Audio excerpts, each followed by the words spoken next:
Hello friends, स्वागत है आपका हाईटेक फौजी यूट्यूब चैनल के अंदर। तो बिना आपका टाइम वेस्ट किए चलिए शुरुआत करते हैं। देखो, कल हमने 5 क्वेश्चन किए थे। आज हम अगले 5 क्वेश्चन करेंगे जो कि बेहद ही इम्पोर्टेंट हो गए। ठीक है, तो चलिए क्या है क्वेश्चन में देखते हैं कि ए और बी मिलकर एक काम को 10 दिन में करते हैं। ठीक है, तो यहाँ से हम किस प्रकार से शुरुआत करेंगे। देखो, तो ए और बी कहा है, यानी कि हम ए प्लस बी करेंगे। वो कितने दिन में करते हैं? 10 दिन में कार्य करते हैं। ए अकेला कितने दिन में करता है मेरे दोस्त? 15 दिन में करता है। तो बी अकेला उस काम को कितना दिन में करेगा, ये हमें फाइंड करना है। ठीक है, तो यहाँ पे आपको सबसे पहले एफिशिएंसी ज्ञात करनी होगी कि ये ए और बी ये दोनों की एफिशिएंसी कितनी है और ए की एफिशिएंसी। एफिशिएंसी यानी कि कार्यक्षमता, और कार्यक्षमता को मैं टूंक में आपको कहूँ तो क्या होता है कि एक दिन में वो जितना कार्य करता है वो उसकी कार्यक्षमता होती है। तो हमें वो फाइंड करना है।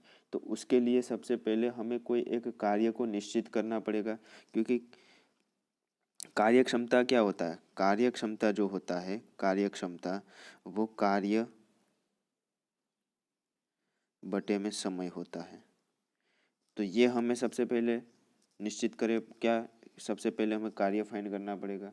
तो कार्य हम किस प्रकार से निकालेंगे? तो कार्य हम ये एक ऐसी चीज़ को थिंक करेंगे कि ये 10 और 15 का एलसीएम हो। तो ये हम कार्य को निश्चित करेंगे। ठीक है, तो कार्य को फाइंड करने के लिए 10 और 15 का हमें एलसीएम लेना पड़ेगा। तो 10 और 15 का एलसीएम देखो किस प्रकार से लेना है। 5 से चला गया 2 बार, ये 3 बार। अब यहाँ से 2 से 1 बार, 3 से 1 बार। तो 5 दूनी 10 और 10 गुणा 3 करेंगे तो 30। तो 30 आपकी क्या आएगी? एफिशिएंसी आएगी। ठीक है, तो अब देखो एफिशिएंसी आ गई, तो अब ए और बी की कार्यक्षमता पता चल जाएगी। तो कार्यक्षमता का फॉर्मूला मैंने क्या बताया था? तो कार्य बटे में समय। तो 30 बटे में 10 करेंगे तो 3 कार्य प्रति समय दिन, ये किसकी एफिशिएंसी? और ए और बी की है। अब अकेले ए की एफिशिएंसी कितनी है? तो 30 बटे में 15 करेंगे तो कितना आएगा? 2 आएगा। तो 2 कार्य प्रतिदिन। तो ये किसकी एफिशिएंसी है मेरे दोस्त? ए की एफिशिएंसी है। अब देखो हमें बी अकेले की क्या कितने दिन में कार्य करेगा ये फाइंड करना है। तो ए प्लस बी ये कितना है? इसकी एफिशिएंसी 3 है। तो बी अकेले की एफिशिएंसी कितनी होगी? 3 माइनस ए। तो 3 माइनस ए यानी कि 3 माइनस 2। ठीक है, एक ए की कितनी है मेरे दोस्त? यहाँ से 2। तो बी अकेले की एफिशिएंसी कितनी आएगी? 1। तो 1 कार्य प्रति समय कार्य प्रतिदिन।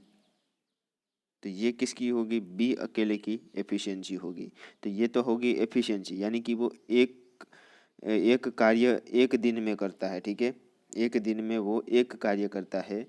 तो यहाँ पे टोटल 30 काम उसको करना है। तो 30 काम करना है तो उसे दिन कितने लगेंगे मेरे दोस्त?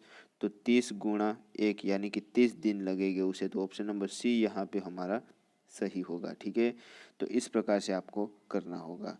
आगे बढ़ते हैं। देखो अगला क्वेश्चन है, क्या है? कितने समय में 450 5% के साधारण ब्याज की दर से 540 हो जाता है? देखो क्या कहा है। यहाँ पे दो संख्या दी हुई है। सबसे पहले तो 450 दिया हुआ है, ये क्या है? तो ये मूलधन है मेरे दोस्त। ये क्या है मेरे दोस्त? मूलधन है। अब यहाँ पे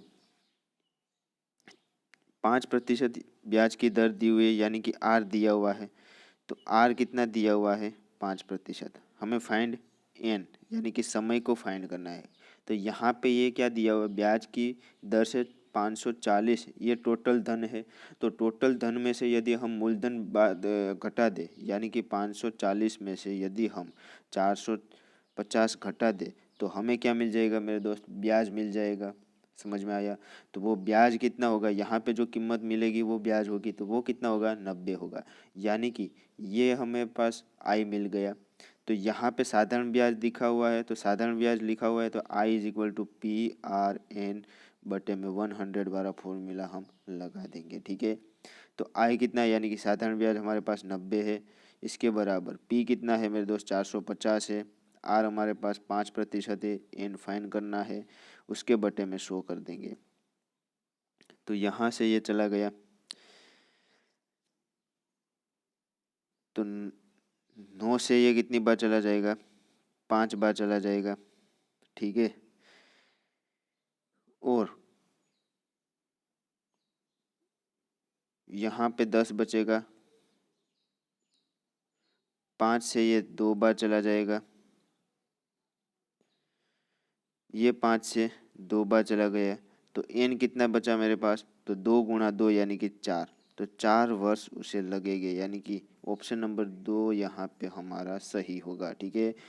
तो इस प्रकार से आपको करना है। इम्पोर्टेंट है, आपके पास फॉर्मूला पता होना चाहिए, I = PR/100, ये साधारण ब्याज का फॉर्मूला है। आगे बढ़ते हैं, देखो अगला है 8वें नंबर का क्वेश्चन है, क्या है कि एक कमरा 8.5 मीटर लंबे, 5.5 मीटर चौड़ा तथा 5 मीटर ऊंचा है, तो इसकी दीवारों पर 25 पैसे प्रति वर्ग मीटर की दर से सफ़ेदी कराने का खर्चा कितना होगा। तो देखो किस प्रकार से करना है। सबसे पहले आपको मैं कमरा जो है वो ड्रॉ करके दिखाता हूँ, देखो।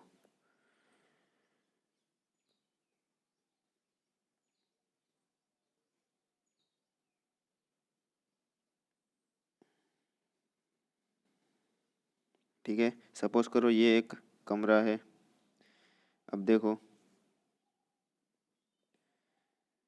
यहाँ पे इस प्रकार से बन गया ये। अब यहाँ पे क्या कहा है, तो यहाँ पे सबसे पहले इस कमरे के बारे में मैं बता देता हूँ कि यहाँ पे जो कोई भी कमरा होता है उसकी आमने सामने की दीवारें, आमने सामने की दीवारें क्या होती है, समान होती है। यानी कि यदि बात करें तो ये वाली जो दीवारें हैं, तो ये किसके बराबर होगी, इस वाली दीवार के बराबर होगी। यानी कि इसका पूर्ण तो जो माप है ये दोनों का समान होगा। अब दूसरी दीवार की बात करें तो ये जो दीवार आपको दिख रही है, ये जो दीवार, ये किसके बराबर होगी, जो ये वाली दीवार है इसके बराबर होगी। तो यहाँ पे जो परिमाप दिया हुआ है ये आपको मैं दर्शा देता हूँ, क्या है कि 8.5 मीटर लंबा, यानी कि लंबाई, तो लंबाई को हम क्या कहेंगे, देखो ये उसकी लंबाई होगी 8.5, ये इसकी लंबाई होगी, ठीक है। अब ये 8.5 है तो यहाँ पर जो है वो भी 8.5 ही होगा। अब आगे क्या कहे, 5.5 मीटर चौड़ा है, चौड़ा है यानी कि ये 5.5 मीटर है, ठीक है। अब 5 मीटर उसकी क्या है, ऊंचाई है, तो 5 मीटर ऊंचाई है यानी कि ये क्या है, 5 मीटर की ऊंचाई है, ठीक है। अब देखो यहाँ पे हमें दो अलग अलग, टोटल चार दीवारें हैं, दो समान है, तो वो समान दीवारें हैं वो मैं सबसे पहले आपको दर्शाता हूँ। कोई एक समान दीवार के लिए सपोज करो कि ये समान दीवार है, उसके लिए मैं बात करूँ तो यहाँ पे इसका क्षेत्रफल कितना होगा, तो इसका क्षेत्रफल होगा लंबाई गुणा चौड़ाई, यानी कि 5 गुणा 8.5 इसका क्षेत्रफल हो। ऐसी कितनी दीवारें हैं, दो दीवारें हैं, प्लस ये वाला जो एरिया है, देखो जो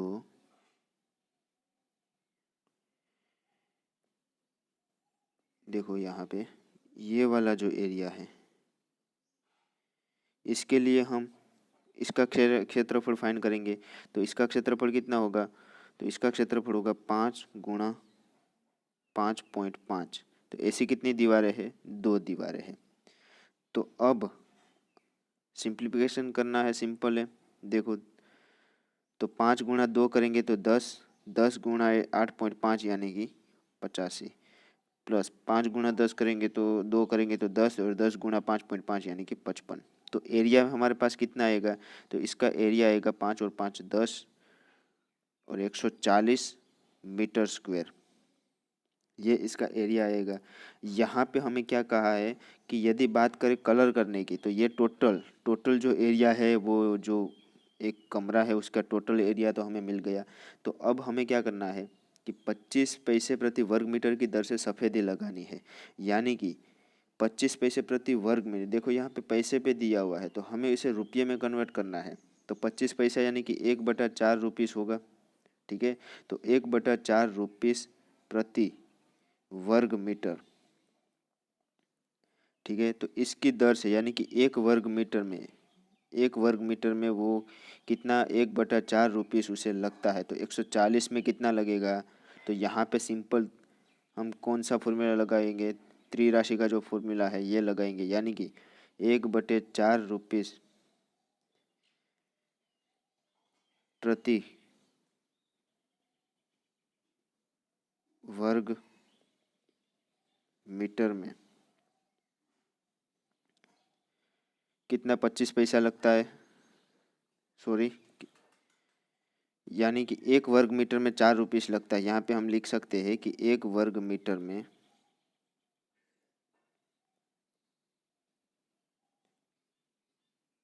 तो देखो, देख लेता हूँ एक बार क्या हुआ। तो यहाँ पे सिंपल कुछ नहीं करना, यहाँ पे 1/4 प्रति वर्ग मीटर है और यहाँ पे हमारे पास एरिया 140 मीटर है। तो यहाँ पे हम क्या करेंगे, 140/4 कर देंगे।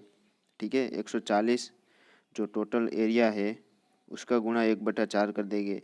तो यहाँ से ये कितनी बार चला जाएगा, 4 तिया 12 और 4 पंचा 20, यानी कि 35। तो 35 क्या होगा, तो कि इतना खर्च आएगा, 35 रुपीज़ का खर्च आएगा। ये जो कमरे की दीवार पर हमें सफ़ेदी लगानी है तो 35 रुपीज़ का हमें खर्च आएगा। तो ऑप्शन नंबर बी यहाँ पे हमारा सही होगा। ठीक है, आगे बढ़ते हैं। देखो अगला क्वेश्चन है, एक पेड़ के बेलनाकार तने की परिधि। देखो एक पेड़ को हमें कंसीडर करना है कि वो क्या है, एक बेलनाकार है। तो बेलनाकार यहाँ पे मैं ड्रॉ करने की ट्राई करता हूँ। देखो ये कोई बेलनाकार पेड़ है, ठीक है, इसकी कोई रेडियस होगी तो ये इसकी रेडियस होगी, इसकी कोई ऊंचाई हाइट होगी तो ये उसकी हाइट होगी एच। ठीक है, तो अब देखो हमें उसका आयतन ज्ञात करना है। तो आयतन का फॉर्मूला सबसे पहले पता होना चाहिए, पाई आर स्क्वेयर इंटू एच। तो यहाँ पे हमारे पास ऊंचाई उसकी दी हुई है 1 मीटर, रेडियस हमें फाइंड करना है और उसकी जो परिधि दी हुई है, परिधि यानी कि ये जो सर्कल है इसकी परिधि दी हुई है। तो सर्कल की परिधि कितनी होती है 2 पाई आर, और वो कितना है हमारे पास 88 सेंटीमीटर में है। ठीक है, तो 2 × 22/7 गुणा आर इज इक्वल टू 88। तो 22 से ये 4 बार और 2 से ये 2 बार, तो आर हमारे पास कितना आया, 2 × 7, ये 7 यहाँ पे चला जाएगा, 2 से 7 गुणा हो जाएगा, यानी कि 14 सेंटीमीटर आया। तो अब ये आर की वैल्यू हम कहाँ पे पुट करेंगे, यहाँ पे पुट करेंगे तो हमें आयतन मिल जाएगा, यानी कि v इज इक्वल टू 22/7 गुणा आर कितना है 14 गुणा 14 का स्क्वायर, यानी कि 14 × 14 और उसका गुणा एच 1 मीटर है। देखो यहाँ पे मीटर में है, उसे हमें सेंटीमीटर में कन्वर्ट करना पड़ेगा क्योंकि सभी यूनिट किस में है, सेंटीमीटर में है। आंसर भी हमें घन सेंटीमीटर में निकालना है, इसलिए सेंटीमीटर में कन्वर्ट करना पड़ेगा, यानी कि 100 सेंटीमीटर आएगा। तो 7 से ये 2 बार चला गया। ठीक है, तो अब आपका आंसर क्या आएगा, 22 दूनी 44। तो 44 गुणा आपको 14 करना है, तो 17। ठीक है, तो क्या है आंसर आएगा 616। 616 गुणा 100 करेंगे तो यहाँ पे 2 एक्स्ट्रा ऐड हो जाएंगे, यही आपका आंसर होगा, जो कि ऑप्शन नंबर घन मीटर में, घन सेंटीमीटर में आपका आंसर आएगा, जो कि ऑप्शन नंबर सी यहाँ पे हमारा सही होगा। आगे बढ़ते हैं। देखो 10वें नंबर का क्वेश्चन है कि इसका हमें वर्गमूल ज्ञात करना है। बेहद आसान क्वेश्चन है।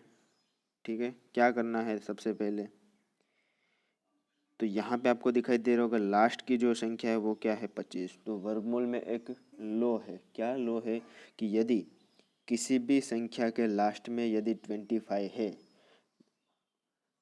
और उसका वर्गमूल निकालना है तो क्या होता है, देखो 25 है तो उसका इकाई अंक क्या होगा, 5 होगा। ठीक है, जो वर्गमूल निकलेगा उसका इकाई अंक क्या होगा, 5 होगा। अब देखो बची कितनी 20 है, तो 20 को हम कितनी क्रमिक संख्या से गुणा करें तो 20 आएगा, यानी कि हम 4 × 5 करें तो हमारे पास कितना आएगा, 20 आएगा। समझ में आया, 4 के बाद तुरंत 5, तो ऐसी संख्या होनी चाहिए कि उसका क्रमिक गुणा करें तो वो 20 आना चाहिए। तो इसी प्रकार 4 × 5 हमें मिल गया। तो इसमें जो छोटी वाली जो संख्या है, यानी कि जो 4 संख्या है वो यहाँ पे ऐड कर देनी है, यानी कि 45 क्या होगा, तो कि ये वाली जो संख्या है इसका वर्गमूल होगा, यानी कि ऑप्शन नंबर डी यहाँ पे हमारा सही होगा। यदि आपको कन्फ्यूज़न होता हो, यदि आपको पता नहीं कि भाई आपको ये निश्चित करना है कि क्या यही सही आंसर है, तो 45 गुणा 45 करना है या फिर 45 का आपका वर्ग निकाल के कर लेना है। तो किस प्रकार से करेंगे, देखो वर्ग दो, कोई भी दो संख्या है उसका वर्ग निकालना है तो किस प्रकार से करेंगे, तो 45 का स्क्वायर करना है तो सबसे पहले हम 4 का स्क्वायर करेंगे, तो 4 का स्क्वायर 16 होगा, 5 का स्क्वायर 25 होगा। अब 5 गुणा 2 करेंगे तो 10 और गुणा इस प्रकार से आएगा, तो यहाँ पे 25, यहाँ पे और यहाँ पे 2, तो 2 0 25 आ गया, यानी कि इसका आंसर होगा ऑप्शन नंबर डी, यहाँ पे हमारा सही होगा। तो बस यहीं तक रखते हैं, मिलते हैं अगले लेक्चर में। अगले लेक्चर में हम और 5 क्वेश्चन करेंगे। तो ऐसे ही क्वेश्चन यदि आप चाहते हैं तो हमारे चैनल को सब्सक्राइब कर लीजिए और बेल आइकन को दबा दीजिए।